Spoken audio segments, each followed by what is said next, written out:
नमस्कार दोस्तों, स्वागत है आपका एथिकल हैकिंग इन हिंदी के 12th ट्यूटोरियल के 8th पार्ट में। दोस्तों, इस सीरीज़ में हमने जाना कि एक्चुअली वायरसेस क्या क्या होते हैं, वॉर्म्स क्या होते हैं, ट्रोजन्स क्या होते हैं।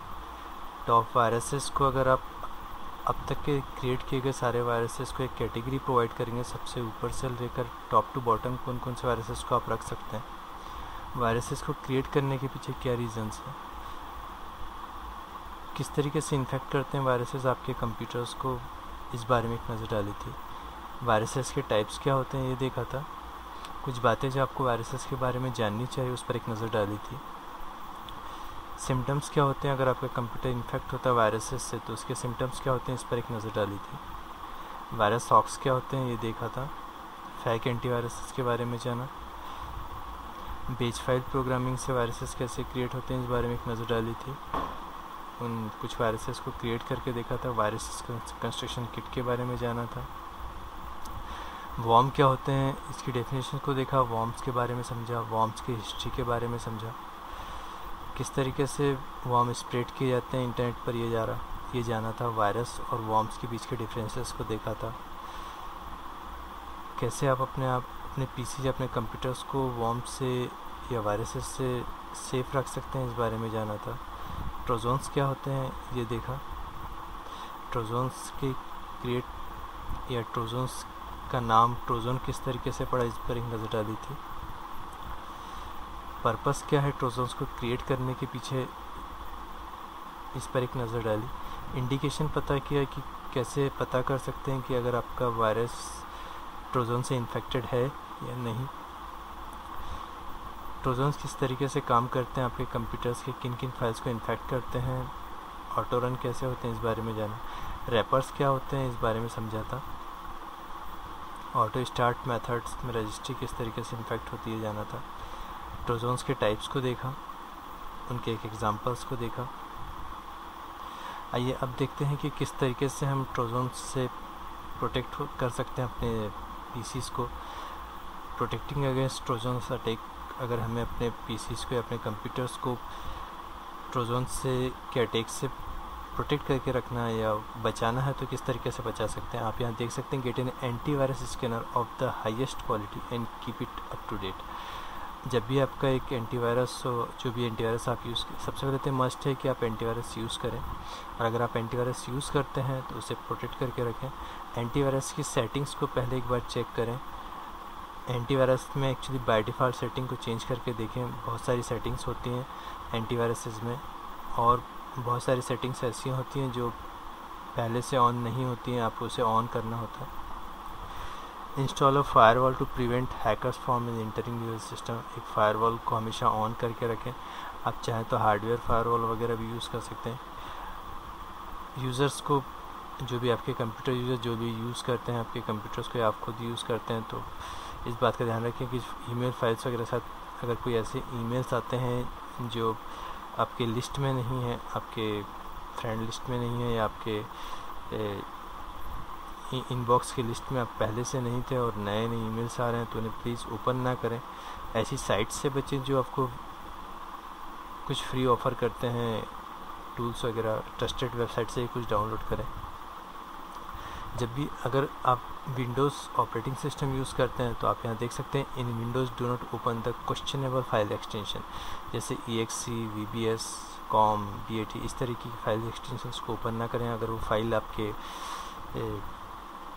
आप उस फाइल को आपने खुद अपने कंप्यूटर्स में नहीं रखा हुआ है तो। और हमेशा ध्यान में रखें कि जब भी कोई फाइल, एक्चुअली एक ड्रॉबैक है माइक्रोसॉफ्ट में कि माइक्रोसॉफ्ट किसी भी लॉन्ग एक्सटेंशन फाइल्स को हाइड कर देता है।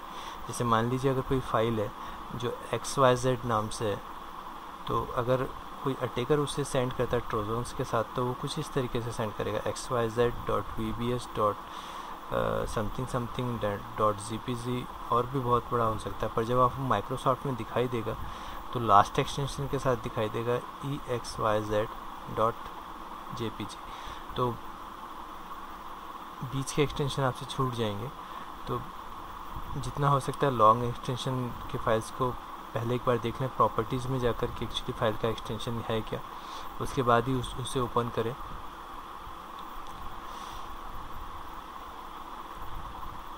एक प्रोटेक्शन और रखें कि कभी कभी नॉर्मली ऐसा होता है कि जैसे हम सीडी या डीवीडी को सीडी या डीवीडी रोम के अंदर इंसर्ट करते हैं तो सीडी या डीवीडी ऑटोमेटिकली ऑटो रन हो जाती है, अपने आप ऑन होती है। तो एक सिक्योरिटी पेज ये भी है कि आप अपने जो आपका सीडी या डीवीडी रोम है उसके ऑटो रन को ऑफ रखें, क्योंकि अगर कोई सीडी या डीवीडी या कोई USB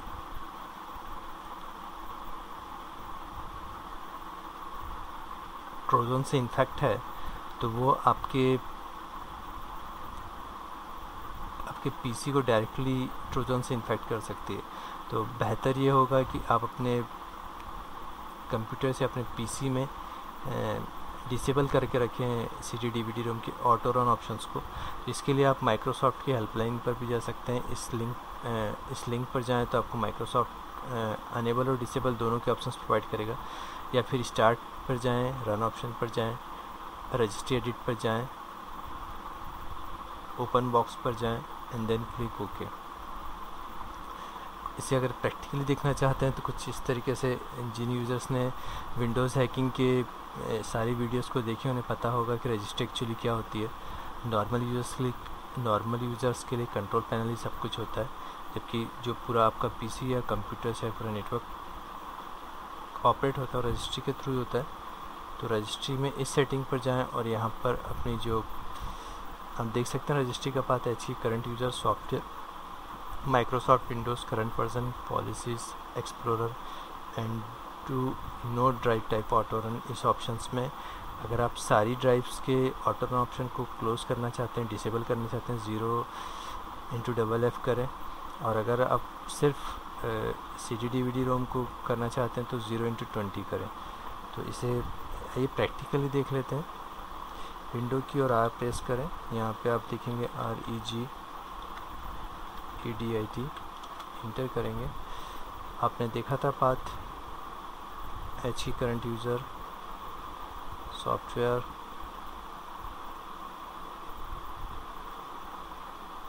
Microsoft Windows current version policies explorer. ये यहाँ आप देख सकते हैं no drive type auto run. इसमें डबल क्लिक करें, यहाँ पे इसके वैल्यूज़ को आप वैल्यू डेटा चेंज कर सकते हैं। अगर आपको सब कुछ सारा जितना भी आपको क्लोज करना है पूरा, तो आप उसमें यहाँ पर आप 0x कर सकते हैं। और अगर आपको सिर्फ ये सेटिंग चेंज करनी है सीडी डीवीडी रोम की, तो आप इस वैल्यू को आप पुट कर सकते हैं। इस वैल्यू को पुट करने के बाद इसे ओके करके कंप्यूटर के बाद रिस्टार्ट दीजिएगा। और जिन यूज़र्स ने विंडोज़ रजिस्ट्री के वीडियोस देखे हैं उन्हें वो चाहें तो इसे डॉस कमांड प्रॉम्प्ट के थ्रू भी करके देख सकते हैं।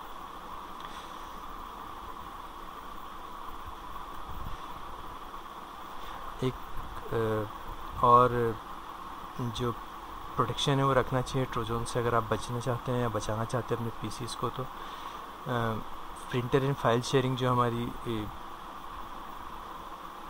कंप्यूटर्स में ज़्यादातर होता है, ऑफिस में नेटवर्क के अंदर file and printer sharing on होती है, तो उसे ऑफ़ करके रखें।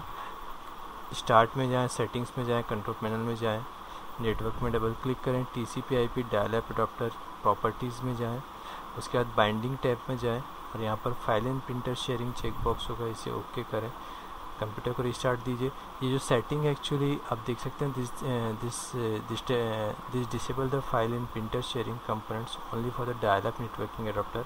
अगर आपको लोकल नेटवर्क के लिए फाइल एंड प्रिंटर शेयरिंग करना है तो पर्टिकुलर किसी जो भी फोल्डर या पर्टिकुलर फाइल के लिए करना है तो राइट क्लिक करके शेयरिंग को ऑफ कर दें। विंडोज़ हैकिंग के समय पर जो ट्यूटोरियल हमने देखा था विंडोज़ हैकिंग के, उनमें सारी इस तरीके सारी सेटिंग्स को एक्सप्लेन किया हुआ है। तो आई होप कि आपने वो वीडियोस देखे हों। मेरी यूज़र्स से ये रिक्वेस्ट है कि जो भी यूज़र्स वीडियोस देखते हैं वो कम्प्लीटली स्टार्टिंग से देखें, क्योंकि सारे वीडियोस एक दूसरे से रिलेटेड हैं वन बाय वन। जिन यूज़र्स ने डिस्टेंस लर्निंग किट ऑर्डर की थी उन यूज़र्स के पास जिसने डिस्टेंस लर्निंग किट पहुंच चुकी है और जो ऑर्डर करना चाहें वो कर सकते हैं। आप सभी लोगों से ये रिक्वेस्ट है कि जिन यूज़र्स को एथिकल हैकिंग इन हिंदी के वीडियोस पसंद आ रहे हैं तो प्लीज़ सब्सक्राइब करें, अपने कमेंट्स दें। सोशल नेटवर्किंग साइट जैसे फेसबुक पर जो यूज़र्स या जो सब्सक्राइबर मुझसे जुड़े हुए हैं, इन वीडियोस को मैं इन वीडियोस को फेसबुक वगैरह पर भी शेयर करें, ताकि आपकी वजह से कोई एक यूज़र या कोई एक स्टूडेंट और ये जान सके एक्चुअली एथिकल हैकिंग होता क्या है। तो बस आज के लिए इतना ही दोस्तों, तब तक के लिए देखते रहिए और सीखते रहिए एथिकल हैकिंग इन हिंदी।